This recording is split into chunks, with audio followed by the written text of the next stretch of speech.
What's up, friends? All right, I've been running some summer camps that are just ending. The season is just ending. And then teaching in the afternoons, working a weekend job. So I've stepped away for a little bit. I'm going to be back daily. It's going to be a lot of really great stuff here, a lot of really great stuff on YouTube. So let me get into something that I wish I could tell some beginner students that have already been playing for a little while and already sort of established these bad habits that we all do when we're just starting. This is not specialized, nor is it calling anybody out, because we all do it.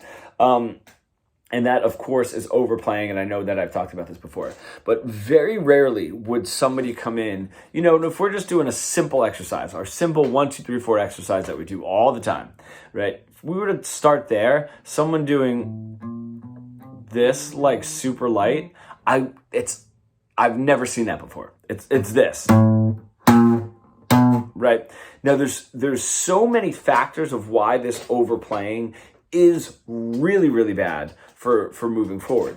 Number one, you can just see from where you are that I am so far away from the string every time that I do that. Even if I control it more, right? I'm still way further away. If you think about if I'm that far away from the string, right, when I'm picking, right, and I can control it that much, I'm going to be able to play twice as fast because I'm doing half the movement, right? Which means if I can actually control it this much really lightly, that means that I'm going to be like, I don't even know, a fraction of the time from that, okay? The second thing is the musculature. Now, the same thing. When we're using too much strength, what we're doing is we're tiring ourselves out. So we're gonna start going slower. We're not working on the smaller muscles that we need to play lightly to at least give us this baseline.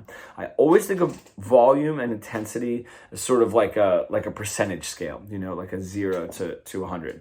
We wanna start working on these single digits, right? Something really, really small. Then build it up a little bit more. And then when you see someone like,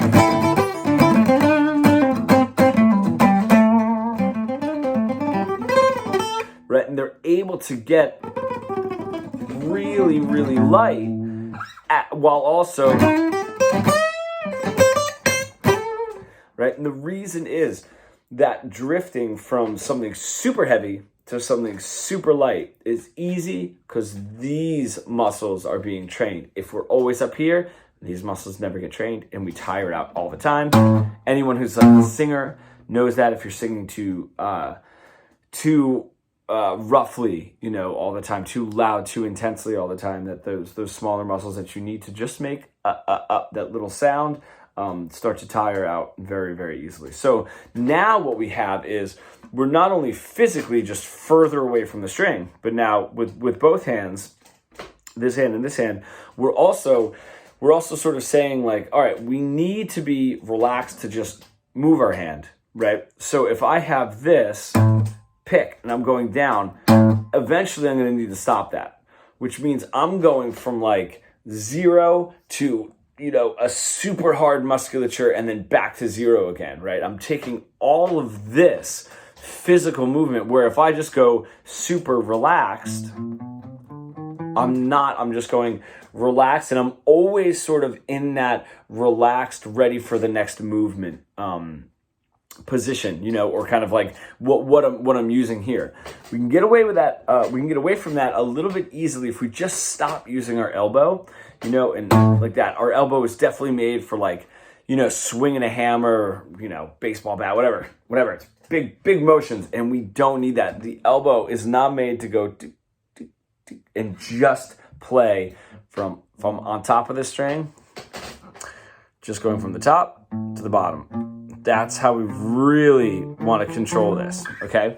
So let's pull back and let's just go as light as possible, right? It's going to be weird. You're going to feel it in some strange muscles that you haven't really used before. It might feel like it's getting like a little bit tired. It might feel like you're over controlling a little bit and it's not super relaxed right away, but that's all I want you to do is start as light as possible. Now that's the same with this hand. Like we said, if you're squeezing and then you have to let go to move to the next note and then you're squeezing again, that's a whole lot of exertion that we don't need to do. It's like squeezing, 80% down to 0 so you relax to move to the next position and then back to 80 to squeeze. Is like all of this where we can just sort of stay in this very relaxed area.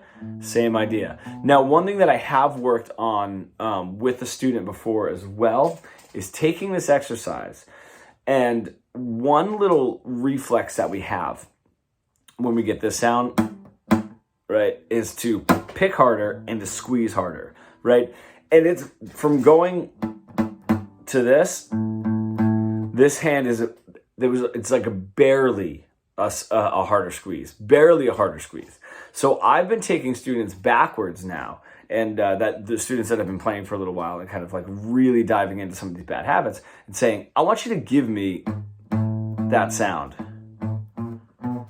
right? And then they're sort of riding that note that's like halfway down in that buzzing note, and then it just clears it up. And you can really see how very little that you have to press down to get a clear note, okay? So you sort of ride that sort of buzz, that sort of click sound, just to get that feeling. And then just a little bit more and see how much it actually takes to get that note down. Right, and there it is. So that's a great way to train. Now, obviously, when we're playing, we want a little bit more safety, so that we'll sort of go into picking a little bit more and pressing a little bit more. But that's going to train us to get back to the most minimal amount of musculature that we possibly can. Those are huge steps in playing. It's something that if I had a student that had absolutely never played the guitar before, the only time that's ever happened is like at some of the camps that I'm running, and we don't really have time to do like one-on-one stuff because it's like a group kind of rock band camp. But if somebody has just picked up the guitar, I would say play as lightly as you possibly can, as quietly as you possibly can, for as long as you possibly can, and then we'll work on getting louder. So that simple 1, 2, 3, 4 exercise. Watch this hand, make sure this hand is not over picking. Might need an anchor, those 2 fingers down here, or another anchor that's really great. That what that does is that takes, if I'm floating, I'm using all of this right here, right? No, I'm floating. So if you sort of put your anchor right here, you can really control the smaller muscles, right? Sort of like that thumb and that first finger rather than gripping tight and using your elbow, right? Or another really effective thing to do is like, if you sort of get that palm mute, you get this part of your palm right here, and you put it behind the string, because if it's on the string, you get that palm mute, but if it's just behind the string on the bridge, right? Now that might not be considered perfect technique. I know it's not. There's probably going to be some guitar teachers that are going to rip me apart for that. But it is a good way to start, to take the pressure off of using your elbow, right? And now, okay, at least I have somewhere to sort of begin. All right, so after teaching so many beginners or people that have just been playing for, a couple of years, not taking it very seriously, overplaying and overmusculature is such a huge problem. Just because what we said is, if I'm always squeezing and releasing, just sort of riding that, really light way and playing faster is going to become impossible. You want to get to as light as you possibly can, and as little motion as we possibly can. So try that. If you guys are just sort of picking up your guitar, I think that is a great place to start. And I will see you guys